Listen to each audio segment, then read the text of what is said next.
All right, everyone. I am here with David Ha. David is a research scientist at Google Brain. David, welcome to the TWiML AI podcast. Thanks for having me, Sam. Hey, I'm really looking forward to diving into our conversation. I've been a longtime follower of yours on Twitter, and I definitely recommend folks check you out there at Hardmaru. Why don't we get started by having you share a little bit about your background and how you came to work in AI? Yeah, sure. It's kind of a weird background. I was originally studying control systems back in the day in university. Eventually, for some one reason other than not, I entered the finance industry, and I started off as a quant on on Wall Street actually. And I started working at banks, and then eventually became worked on a trading desk as a trader. And I spent around 10 years or so of my life in the derivatives trading at various different investment banks. But it kind of things kind of got a bit old, and tried to learn different things. And I was always interested in neural networks because they're always fascinating, like especially the biological inspired component. And I started to do some reading and learning by myself. And one thing led to the other, and around 5 years ago, I was able to join Google in one of their like a research residency programs, and as a researcher. So then I was able to change careers and became a full-time AI researcher. And so this is where I am now. That's awesome. That's awesome.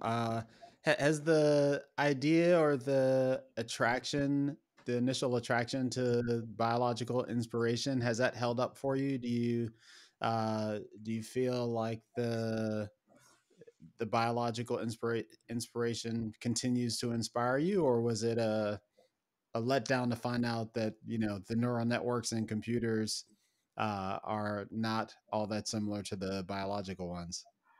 Well, I think to this day, it still continues to inspire me, and it drives some of my work. But like we do have to recognize that modern deep learning or machine learning systems are very different than biological processes. I mean, for one thing, we can scale them up. We have lots of electricity and compute power, and the trend is actually having more and more compute resources, and for machine learning and training to increasingly scale to larger models and larger data sets and larger environments. And it's a bit different than biology, because in biological systems, it's or like more like a biological intelligent life is more like coming from and evolving because we have not because we have an abundance of resources, but more like we have a lack of it. And I'm fascinated at how like evolution seems to select systems that are able to always do more with less. But in a way, that's it's not just biological systems, but also like the creativity process as well. Like sometimes we see some creative works, it's always you're able to express more with less. And I think the the good the interesting thing about being a researcher, especially at Google, is yeah, you do have a lot of resources, so you get to see both ends of the spectrum, right? So on one hand, you do get to see people who are really excited at scaling up the research and making very large systems work on large data sets. And on the other end of the spectrum, you have people working on theory, or on coming from like a theoretical physics backgrounds, and actually they may not even like do a lot of extensive computational modeling. So it's like it's good to see a balance of the spectrum of like a resource heavy stuff, and also like the kind of like the the the things that concentrate on having very low resources. And ultimately, you need both. You can have a large models, and you have a small chips that run them with less power. You alluded to this idea of constraints as playing a role in the way you think about machine learning systems. Can you elaborate a bit on that? Yeah, I mean, like getting back to the idea of constraints we see in nature, it certainly plays a role in like shaping some of the research work that we've been doing. Like like in nature, for example, like there are lots of examples of these like so-called bottlenecks that shaped our developments as a species. Like just looking at the fascinating way of how like our brain is wired, how our consciousness is able to like process abstract thought. Like we have a language. I'm talking to you in language, even though we have a video feed. Uh, and also how we're able to convey concepts to each other, like not just using languages, but using like say drawings or like gestures like this, right? And that's developed into languages, stories, and cultures. So like I guess like to me, it's kind of debatable whether these bottlenecks or constraints from our development is a requirement for intelligence to emerge. But it's also not deniable that like our own intelligence is a result of these constraints. Like on one hand, like maybe the argument is like just because we have constraints that led to us, it doesn't mean we cannot like have the development of a general like a strong like AI needs to have such constraints. So there are opposite views of this spectrum. But for my research work, it's more like a led by the idea of constraints, and you can see this from some of the work I've done, like even very earlier, like a few years ago, when I started to get into things like generative models. So like back then, GANs were really taking off in 2017 or 2016. They started to take off, and at the beginning, people were really excited at generating like CFAR10 images, 32 by 32 pixels. But then they got bigger, like 64 by 64, 128 by 128. Like pictures of data sets of CD albums or something. It's really cool. And so there's all this exciting work going on, and I had my share of playing around with these generative models as well. So a few early works I've done is to build a generative model for MNIST, the simplest data set ever. But rather than taking the approach of generating pixels directly, I try to generate a parameterization of MNIST, which can be very, very abstract in nature. And that led to like an early work. I combined some of the models from another researcher, Ken Stanley at the time, who designed this network called CPPNs. So if you're familiar with that, it's more like you take in the pixels, you take in the coordinates, and it outputs a pixel. So if you have a simple rule that can take in a coordinate and output a pixel, then you actually don't need to train the network to output the entire pixel. You just train the network to simply give me the coordinate, I'll give you the pixel value. So I train such a network to generate MNIST digits. So it's very elegant. And the end process is you can actually train it on an MNIST data set, 28 by 28, into this abstract generative model, which I call a CPPN, VAE, or GANs. And then you can actually blow it up and generate like the MNIST digits that are like 1000 by 1000 resolution back in 2016. So this is before people can do. Now we can actually model GANs on 1000 by 1000 resolution data sets with our exponentially increasing hardware. But I thought at the time, it was kind of cool to be able to train again in 2016. Right after the Ian Goodfellow's GAN paper came out for a few months, and you're able to also produce 1000 by 1000 resolution images by skipping entirely the need to produce such big images. And the key is to abstract the principles of that image into like an abstract representation using the CPPNs. And later work, I kind of followed the same trend. I looked at creating a generative model of doodles. there's a model, I don't know, like you probably played around with it, called a sketch RNN. That you can interactively draw something on the web browser, and the model is like a language model. It'll continue to predict what you're gonna draw, like a stroke by stroke in a vector format. It's also like an autoencoder model as well. So you can draw a full pig, and then it can compress it into a latent space and then redraw the pig out. So now is very trivial in retrospect, but a few years ago, it was one of uh, the different models, because most people were working on GANs and generative models on pixels, and that we're trying to do it on doodles. And at the time, the challenging thing was finding the data sets. And luckily, one of my colleague Jonas John Jonas at Creative Labs, they created a viral game called a Quick Draw that collected some of this doodle data that we can use.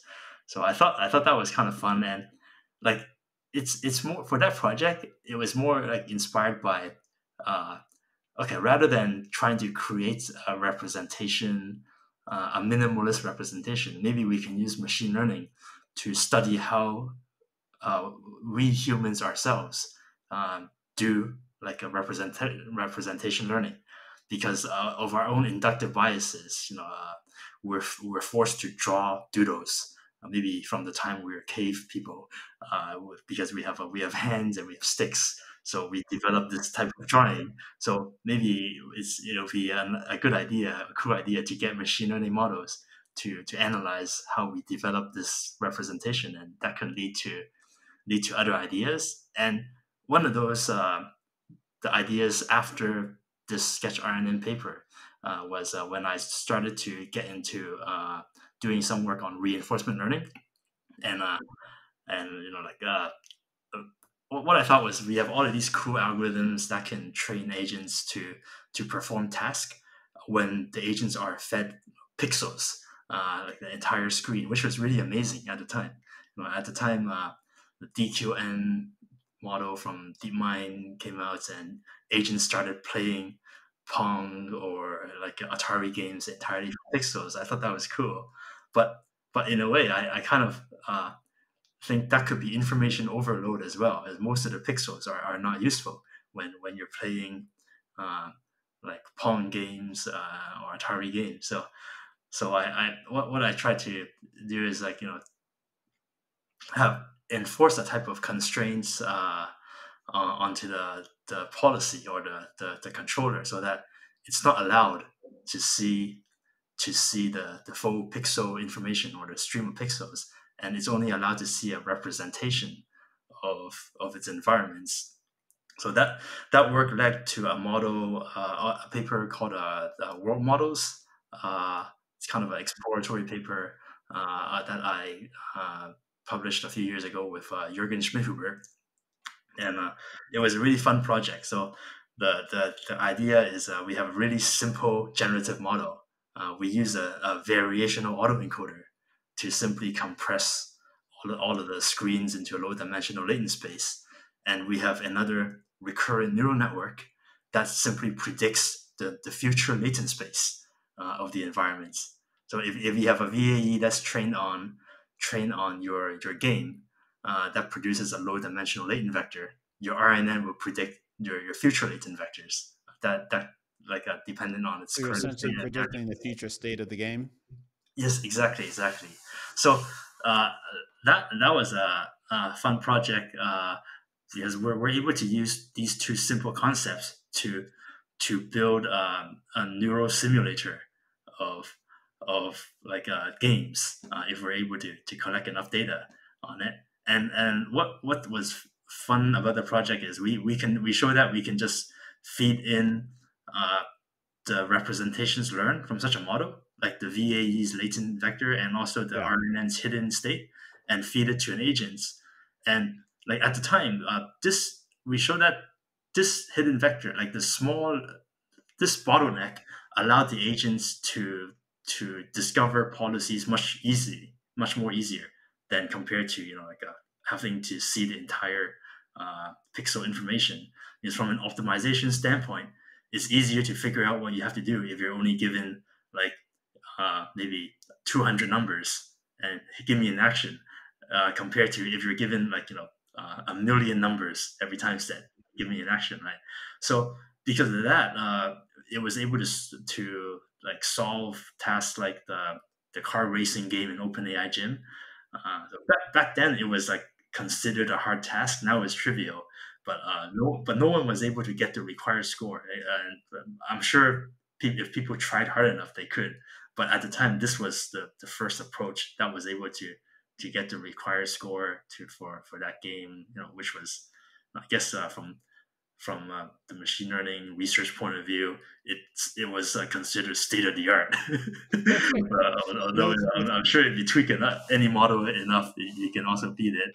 But apart from that, the those really kind of with those kind of results, have we seen um, that idea of constraining your latent space become generally used as part of state-of-the-art approaches in RL and similar areas?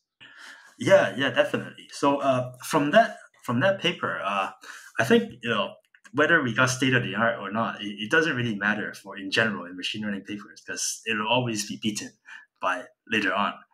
But the idea on that paper of that you can train and you can learn a generative model and train an agent entirely inside of that model to produce a policy. uh, that was the main idea that seems to have taken off in subsequent works. Uh, like for example, after the world models paper, there was another paper about the model based learning for Atari. So and where they literally called their algorithm simple, and the idea is basically okay. You have your agents collect data, train a generative model of the environment to predict the future, and then train your policy inside of that environment only. Right? Of course, at the beginning, you're not going to get a good policy, but then it doesn't matter. You deploy that policy out and you collect more data, and then you would refine your model, and then you would redeploy it. So at when that work came out in 2019, at the time, that was then the state of the art for uh, for sample efficiency for various Atari games because simply because the learning took place in the model. A lot of the sample efficiency, if we notice when we run an RL algorithm, is you have the data collection process, but you're also learning in the environments, and there could be some slippage in efficiency. So if you're able to isolate the data collection from policy learning, and your interactions with the environment is strictly for data collection and for evaluation policy of your policy, and all of your learning is done in the model, then intuitively that will help that would also help the data efficiency. And another line of work done by my colleague Danny Jar Hafner, who's also working at Google but based in Toronto, he started using these latent based role models and combined them with planning algorithms. So, like traditionally, planning algorithms are really useful for robotics, but at the same time, they're kind of flaky as well. Like, especially when Like in when it what sense? when it comes to when you're getting for example, full video feeds of sensory data. Maybe traditionally, a lot of the planning algorithms were used on like state observations. So you feed in like a really well engineered measurements of your Yeah. robot controller, right? But like the key question is how do you get your robot controller or your control system to work on video feeds, right? So Mhm. so then I guess something like a world model or a latent based world model with this latent bottleneck could be useful for planning algorithms because then they're really good at working with low dimensional data. So then you give it low dimensional data. So the key idea behind that line of work initially started by a model called a planet. So it's kind of Uh-huh. heavily named. Is to you have this kind of a latent spatial temporal world model that is constantly updated as you get more data, and you have a planner that would that would that would figure out the optimal action within the model. Hmm. So then you don't need to do any learning. Does this also help with generalization? You'd think that a lower latent space model has gotten rid of some of the noise that the full world or environment contains, and so the agent might be able to perform. Uh, the agent performance might transfer from one specific environment to another better. Is that actually the case? That is still like an open question. Like if like for instance, if I naively train a world model based on the data that we collect, then like no, it's not going to generalize to variations. An example is if we change the background color of your environments, then yeah, your VAE or your latent model has never seen that before, and that generalization can only be done in via learning. So that algorithm would need to collect the new data and relearn its world again. So and whether it can generalize or not will be a question of of how many shots, how many time steps it has to generalize rather than a zero shot.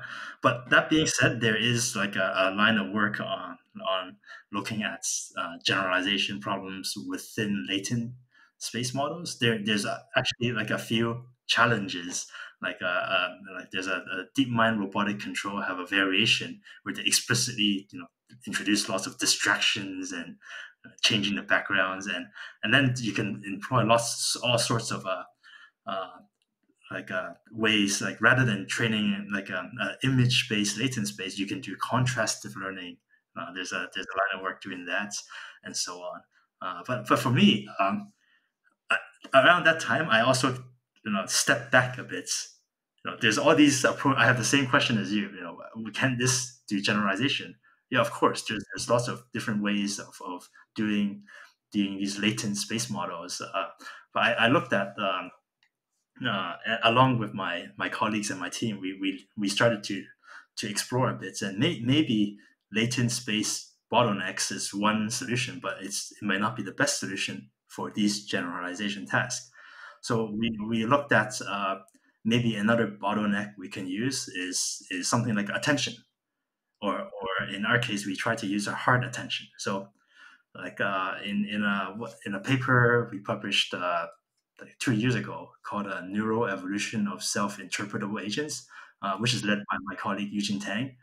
Rather than using a latent space for to do this bottleneck, uh, the idea is we will only allow an agent to see 10 patches, for instance, of the screen, and its decision is solely based on those 10 patches, or however number of patches we want.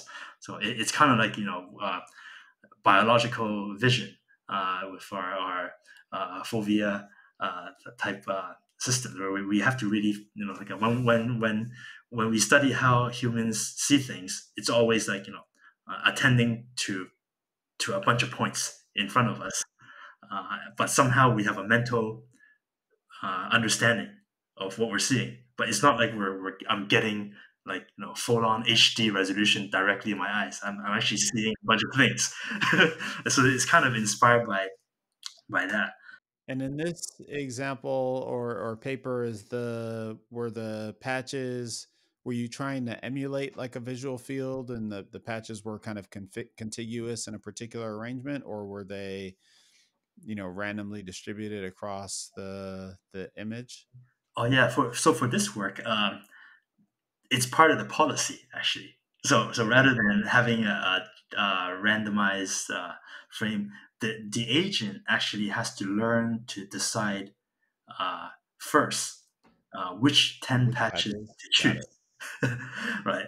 So like it's like how when you're looking at me, somehow you're deciding where to position your eyeball Hmm. on the screen. So in the same way, the agent has to decide which 10, or it doesn't have to be 10, it could be one or two, that'll still work. Got But it. Got it. we do a sweep, and we can be a bit more general and choose 5 or 10.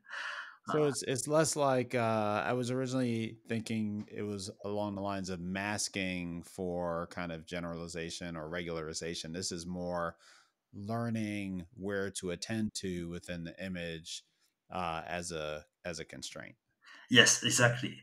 Uh, and it's also inspired by a line of work in psychology a few decades ago. And the whole concept of I'm not sure if you heard about this uh, inattentive selective attention. So Hmm.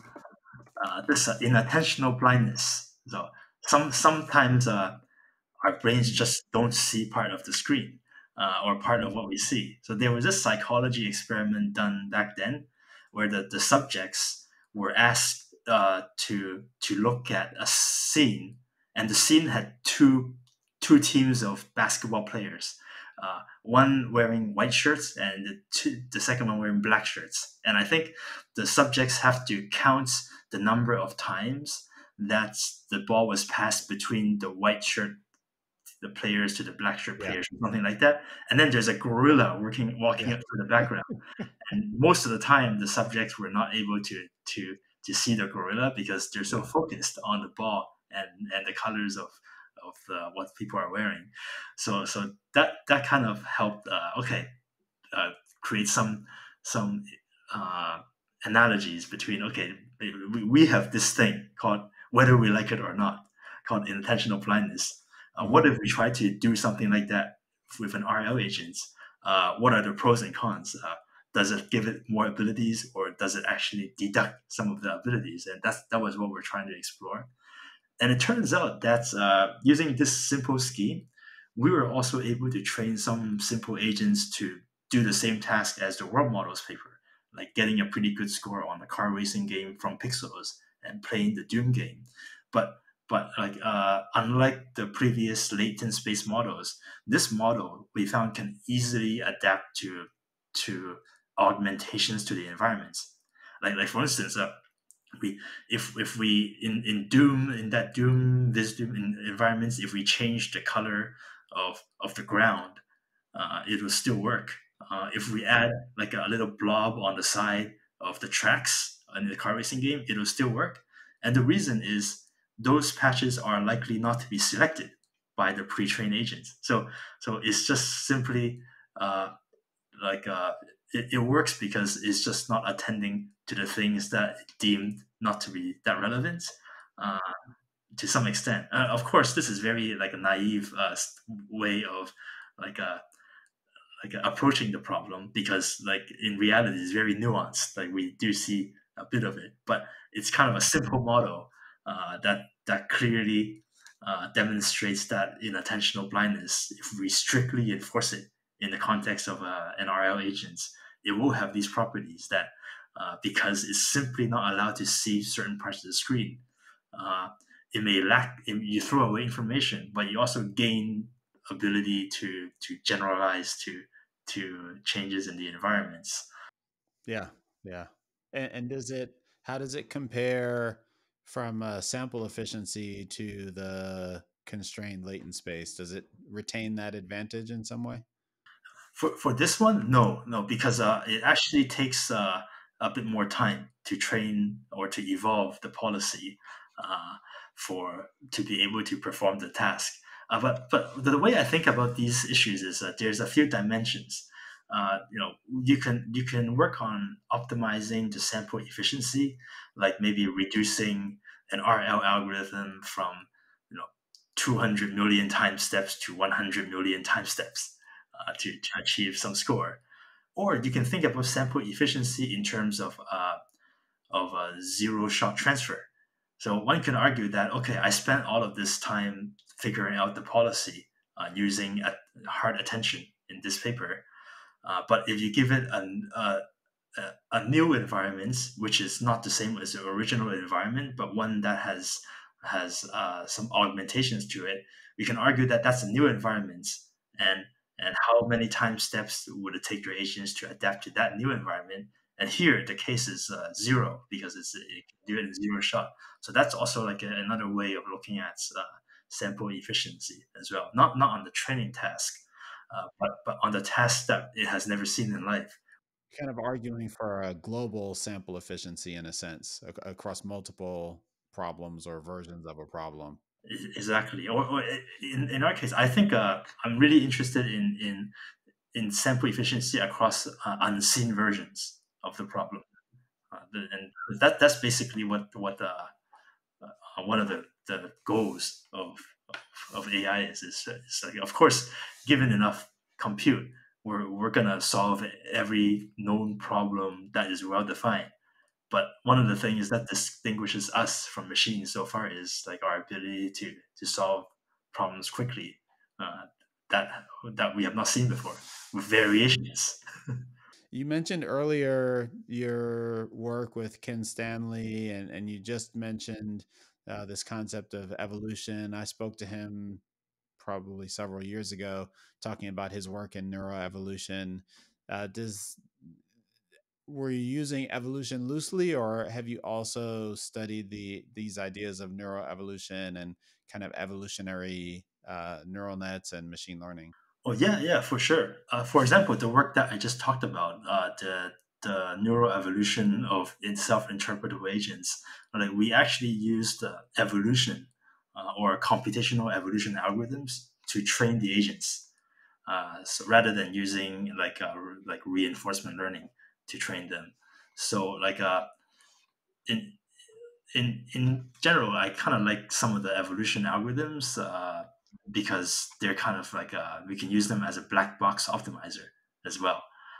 We don't necessarily need everything to be nice and differentiable, which is one of the key properties of many domains right now. So once things are differentiable, then you can put it into the machine, and you know your gradient based optimizer would get the solution. But because hard attention is kind of difficult to make it very differentiable, or there are methods, but it's challenging. It's just easier sometimes to use evolution to solve these problems. So on one hand, we do like to use evolution, and specifically evolution strategies and genetic algorithms, as a tool to help us find solutions. But I did work on some research projects where we're also developing these evolution algorithms as well. There was another paper with these themes of constraints was done with me, and it was led to my former colleague and intern Adam Geyer in a paper called "Weight Agnostic Neural Networks." So, so the key concept in that paper is we want to find the network architectures uh, that have a really strong inductive bias for certain like reinforcement learning or machine learning tasks. And can we go to the extreme and find architectures that can work even without training weights? So usually when you think of neural networks, you think of having a neural network architecture. Okay, and then let's run the optimization algorithm using SGD to find the weights. But here what can we still find the architecture that can still work when we don't train the weights, like when the weights are chosen from a random distribution? So that one is when we essentially looked at doing architecture search, uh, where we want to optimize the performance of the architecture uh, with a given weight distribution, right? So of course, your architecture is not going to perform as well as when all the weights were fine tuned, but this is still very useful because, as you know, neural architecture search is extremely computational intensive. So you will have a batch of architectures, and then you have to find the weights of all of these architectures, and then you would go on to find the next set of architectures using the results. But here, we can simply find the architectures and evaluate their performance on random weights, and then we can find architectures that have a very strong inductive or even like an innate bias for a certain task. So then the intuition is is kind of inspired by biology. Sometimes the organisms have some ability the moment they're born to escape predators, right? So you can imagine like maybe you can have a bipedal walker controller that can already still walk forward when the weights are not trained. But if that's the starting point, then training the weights will be a lot more efficient if you want to fine tune the network later on. So that's like to answer your question earlier, is like this is like one example of the work that I was involved in, where we actually try to extend and improve upon architecture or neuroevolution methods to find neural networks that are where we're not just the end user of the evolution algorithm as a black box optimizer. And this paper was apparently like talked about in the neuroscience community a bit more than the machine learning community. It was not so useful to the ML community. We got our best score on MNIST was like 92%, or I forgot, around there. So it was like the MNIST performance is horrible. So it's not going to be so useful for for the MNIST community. But the paper still got accepted at the NeurIPS conference, and it got like a spotlight. So it's probably one of those papers that where we massively underperformed the state of the art with like 90% on MNIST, but somehow still got in. Kind of lucked out on that one. Nice. I tend to hear neuroevolution coming up most in the context of architecture search. Are there other areas where you see it being used? Yeah, well, like as I mentioned earlier, we use it a lot just for policy search. Uh, Yeah. we also see it used quite often in robotics as well. Huh. Like for example, some of my colleagues in the robotics team, they like to use simple evolution algorithms to quickly find policies. Like the one that is used most often. There's two that is really used often. One is CMAES. So that is kind of like the default evolution strategies algorithm that people like to use as a black box optimizer. Okay. The other one is called I think it's called a augmented random search. It's basically evolution is a form of random search, and this one is it's a very simple random search algorithm that's directed in in a very simple way. So the robotics folks likes these simple approaches because they're explainable and they're intuitive. So I see some people using them to find the policies on like legged robots, and using them to like control these like mini tar robots Okay. that they have in the lab. But I use them a lot for in general, like especially if when I have a neural net without so many parameters, like which is very common in RL. Like unlike deep learning where you have like 20 million parameter solutions, in RL a lot of the controllers like might work when we only have like the 10,000 parameters or even 1,000 parameters. So as like Yan LeCun likes to say, the RL is like a cherry on a cake. right? Hmm. So the trend is you have all these self-supervised models that are trained with gradient descent with hundreds of millions of parameters. But your actual policy network that could be using all of these things, maybe perhaps via a world model, and those networks might even just be a few thousand parameters, and that can, why bother using gradient descent to train them when if we're able to use evolution to train them, we can get away with doing things like non-differentiable environments and whatnot. So we tend to like to use those as a baseline. In that case, in conjunction with other RL methods and approaches to policy, or kind of in isolation. We usually if we're able to get the solution we want, then we can use them in isolation.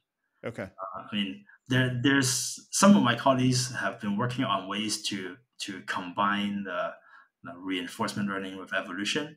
Yeah, So that's what I maybe was curious about. yeah, then evolution can kind of be the outer loop, and the RL can be the inner loop. Uh, Hmm.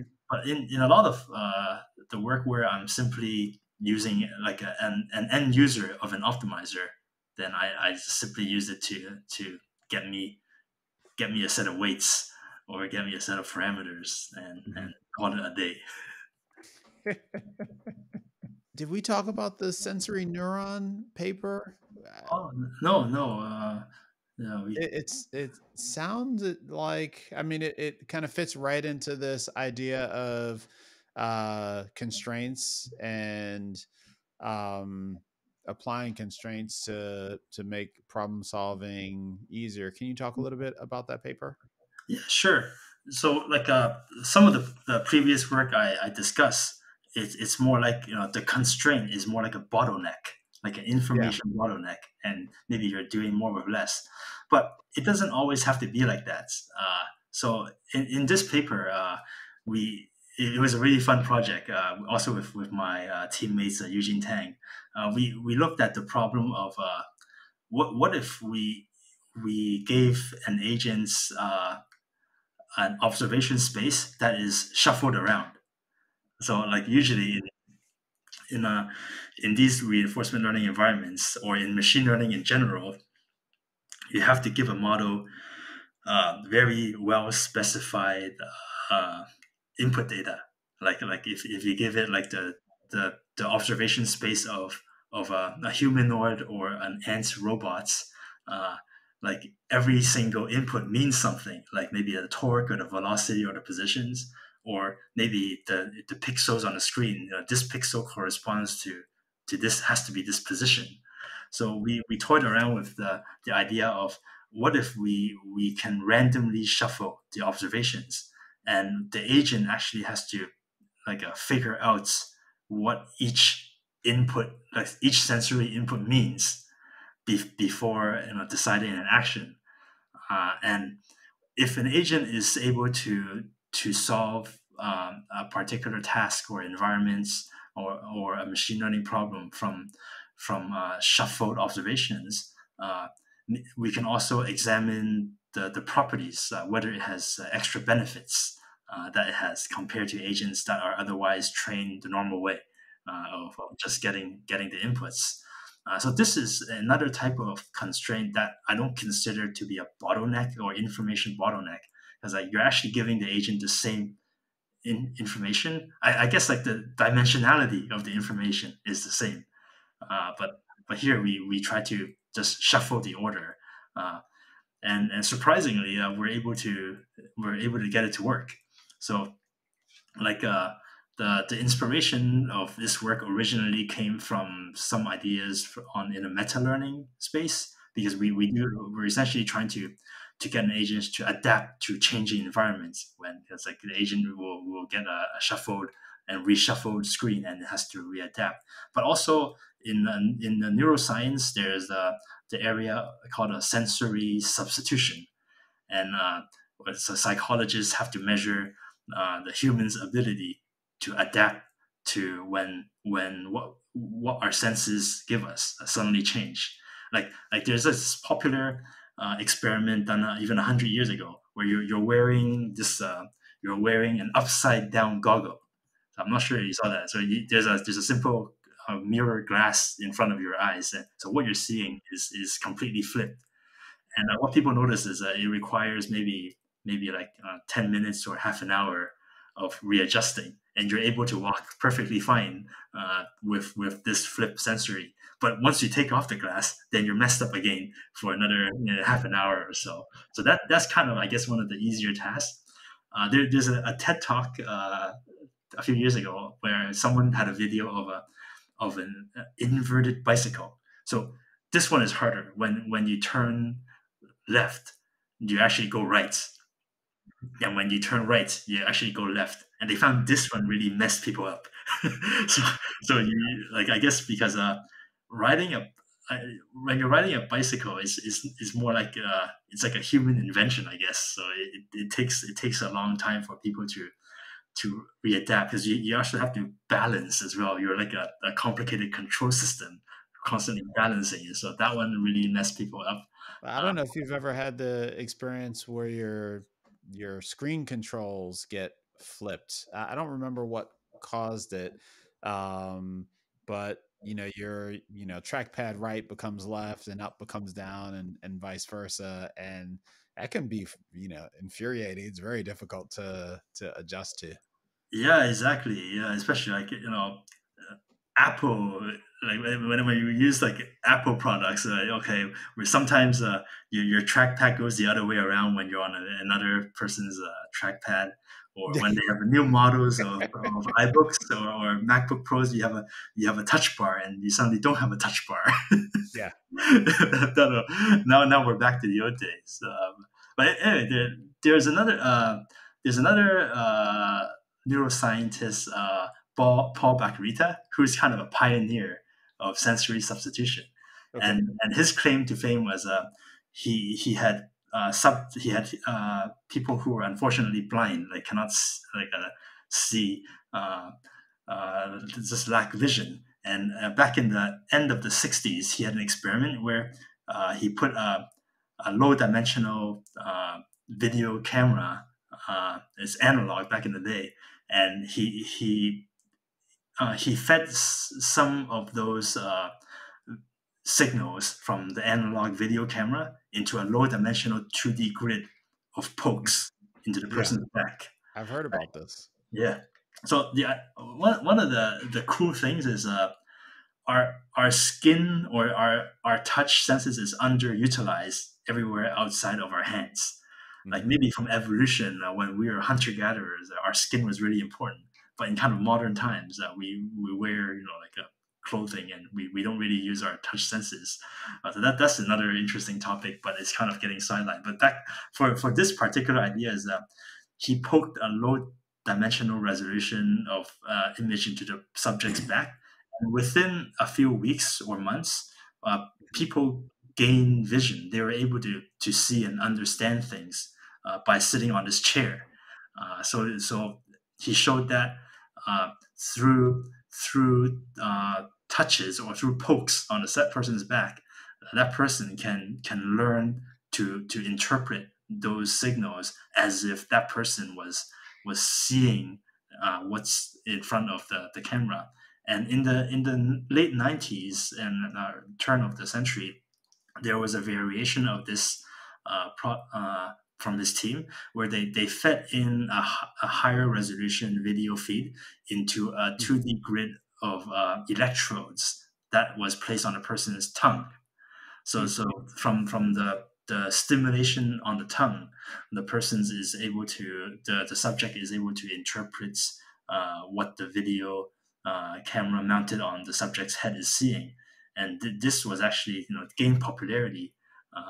So like people were able to live their lives and like having a low dimensional vision system, Oh, wow. simply by learning to predicting how these sensory signals from their, I guess, from their tongue. But however, these are incredible. It shows how great we are, but they require like months, if not years, of training to gain Right. mastery. So it's kind of like, okay, sure, you can you can change, you can switch around your inputs and retrain your machine learning model from scratch, even. And using the new inputs, and of course, yeah, then you can deal with these sensory substitutions. So, Hmm. what we're trying to ask ourselves is, can we actually get an algorithm to do this without training, in the traditional sense, like without like a retraining your model, where where the agent is able to explicitly adapt to these inputs. So in the end, even though this work is biologically inspired on the problem side, the solution we use has nothing to do with biology. We're lucky enough to build on to previous work that gave us to do the tools to work with permutation-invariant networks. And some of these works have been pioneered by people working on the transformer paper. The original transformer paper uses the linear attention, which predates transformer by a lot. But those were shown to be permutation equivariants. So if you change the input order, the output order changes the same way. But there's another paper that came out later called a set transformer, which had a really cool trick on making one of the query matrix constant, and that converted this attention mechanism to be permutation invariant. So suddenly you're able to feed in a signal of of any order, and the output will be the same thing. Okay. So it'll be like it's a method to take on a set of an unordered variable length set, and you're able to get a permutation invariant representation of it. So we played around with this idea and applied it to reinforcement learning problems. So whether you can feed in all of your signals, whether those signals could be the states of a pi bullets like locomotion environments, or it could be like all of the tiles of an Atari game, and you can feed them in any order you want, and you get the same representation coming out.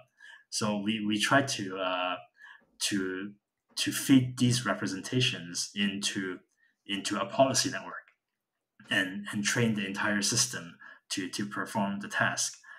And what we notice is that after certain development, we have to iterate on this method. It doesn't work at the beginning. So some of the improvements that my colleague Eugene discovered is we actually have to feed in things like the previous action, and have each sensory neuron for certain tasks have its own internal state. So for example, like your locomotion robot, actually, every sensory input goes into its own LSTM, and that LSTM will output broadcast a signal to the attention mechanism that will generate this permutation invariance representation that can produce the action. That So sounds fairly expensive.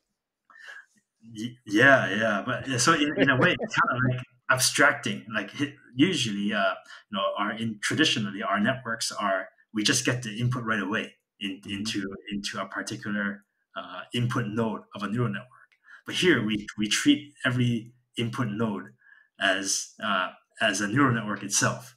So that's why I guess the paper's title is the sensory neuron as a transformer, because these neural networks has been inspired by the transformer architecture. So to I guess pay some give some credit to that. Hmm. And what we notice is like of course this it's gonna work for permutation invariant observations, but miraculously without additional training, these agents tend to work even when we shuffle them during the observations during an episode. Like for example, if you have a locomotion robot walk forward, uh, and of course it's gonna work when you shuffle the input once at the beginning, and keep that shuffle order the same for the rest of the 1,000 time steps, because like by definition the the the the representations don't change.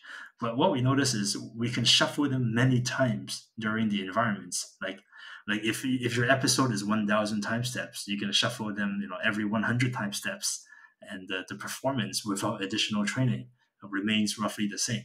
So there's something to be said about the power of the agent's ability to quickly readapt without explicitly learning to readapt to the environments. Um, And the other do you look at, or would you expect to see that if you then you train an agent with this capability or this constraint, as you might say, and then you give it unshuffled data, does it perform better because it, has learned to attend to important relationships in the scene as opposed to um, an agent that, hasn't been trained in this way? for this one, if we give it shuffled or unshuffled data, it'll perform exactly the same way Mm. because the representations are consistent. Uh, but that being said, we could do things like take away information Hmm. from the input or give it additional redundant information in the input and have it still kind of work. Like for instance, if the agent expects like 5 input signals to do a task, you can give it 20 signals, but 5 of them are the actual important signals, and the other 15 are pure noise, of it like a small amount of noise, and the whole thing can be shuffled. And without actually extra further training, it's only trained originally on the 5 inputs. It's still able to identify work. I guess it's able to somehow learn that it should identify which signals are important without explicitly trained to identify those. So I feel it's kind of like a this is somewhere between learning and meta learning. For something like a meta learning, you're explicitly training the algorithm to learn an algorithm that learns. And for learning, you're just getting the algorithm policy for the task. Here, I think the method is like indirectly learning self-identification method to identify like which patches or which inputs are important. And the other interesting result is from the robustness standpoint. So if we applied this methodology to visual tasks like the car racing game or Pong, like Atari games, we noticed that we can change the backgrounds of the game, and the policy can still continue to work to some extent. This was not possible in the earlier work on the hard attention. So when we change the background, it still fails. But here, when we change the background for the car racing task, without explicitly training on these new backgrounds, the policy can still work to some extent, and the performance is almost as well as good for these generalization tasks compared to existing works in the literature that are explicitly designed to do such generalization. But here it's like a byproduct of okay, let's train our agent to work with shuffled inputs. And oh, by the way, the generalization abilities are like just a byproduct of this constraint.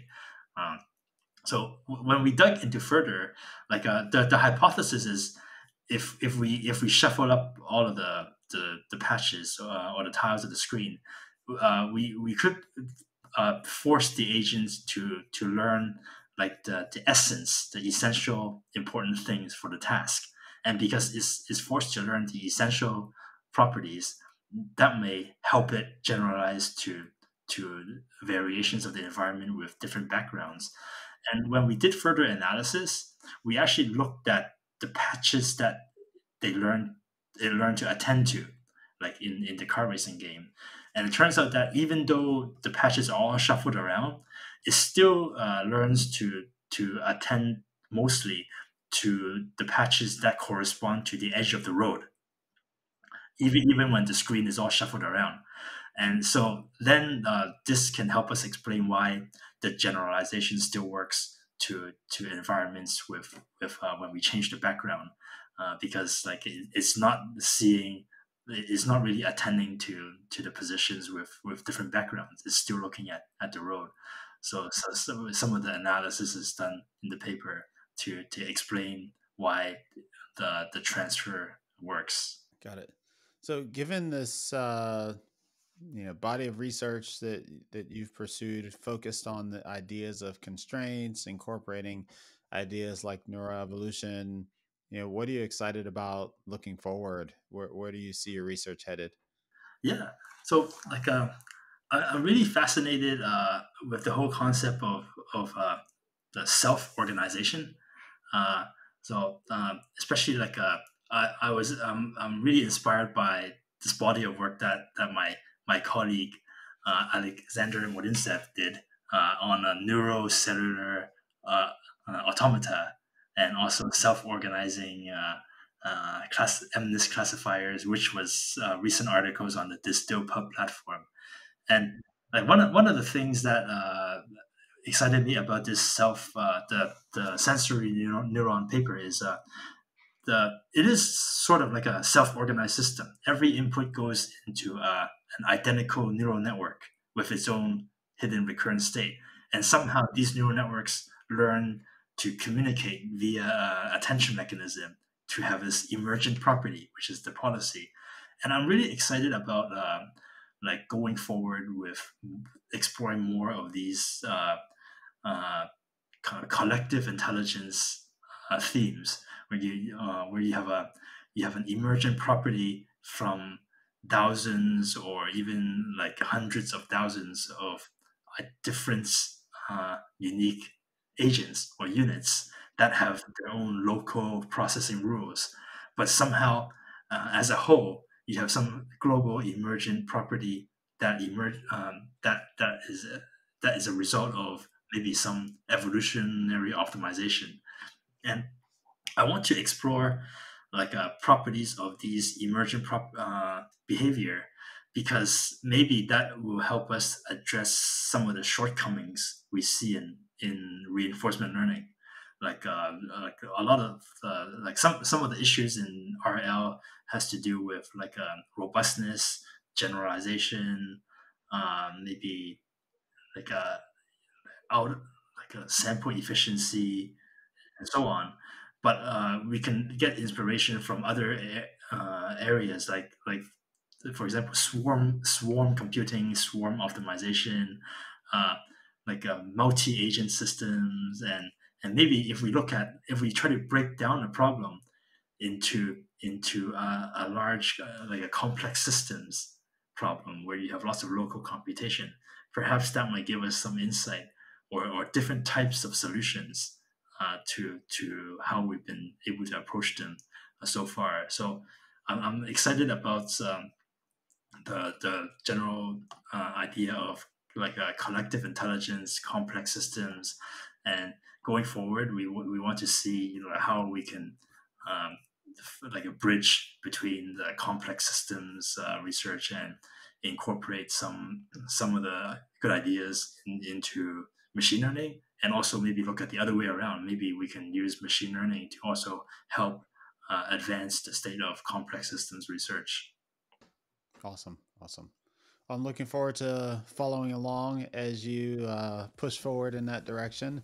David, it's been wonderful chatting with you. Thanks so much for joining us. Well, thanks for having me, Sam. Always. Thank you.